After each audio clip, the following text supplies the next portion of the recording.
और अब आपको बताएं कि मनावा लाहौर में मुज़िर सेहत खाना खाने से 2 बच्चे जाँ बहक हो गए। पुलिस ने दुकानदार के खिलाफ मुकदमा दर्ज कर लिया है। आपको अपडेट कर रहे हैं, मनावा लाहौर में मुज़िर सेहत खाना खाने से 2 बच्चे जाँ बहक हो गए हैं।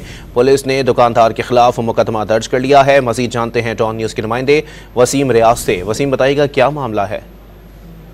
देखिए, ये मनावा के इलाका में 8 साल अब्दुल राफे और 11 साल मरियम की हलाकत का मामला है, जिस पर मुकदमा दर्ज करते हुए दुकानदार को जो है वो गिरफ्तार कर लिया है।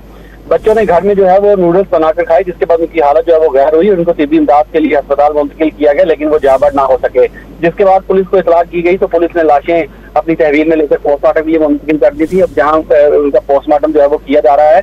पुलिस का कहना है कि जैव कुआ से शवाहिद इकट्ठे किए गए हैं फॉरेंसिक साइंस एजेंसी की मदद से। इसके अलावा महकमा फूड अथॉरिटी को भी जो है वो इस केस में जो है वो शामिल किया गया है, ताकि तमाम मामला की जो है वो बीनी से छानबीन की जा सके कि आया बच्चों की हलाकत की वजह क्या थी। ताहम पोस्टमार्टम रिपोर्ट में और जो तफ्तीश की जाएगी उसके बाद तमाम हकाइक वाज़ेह होंगे कि बच्चों की मौत किस वजह से हुई। पुलिस का कहना है कि जल्द पोस्टमार्टम करने के बाद लाशें जो है वो बुरसा के हवाले कर दी जाएंगी, जिसके बाद मजीद कानूनी कार्रवाई आगे बढ़ाई जाएगी। जी, बहुत शुक्रिया वसीम रियाज अपडेट करने के लिए।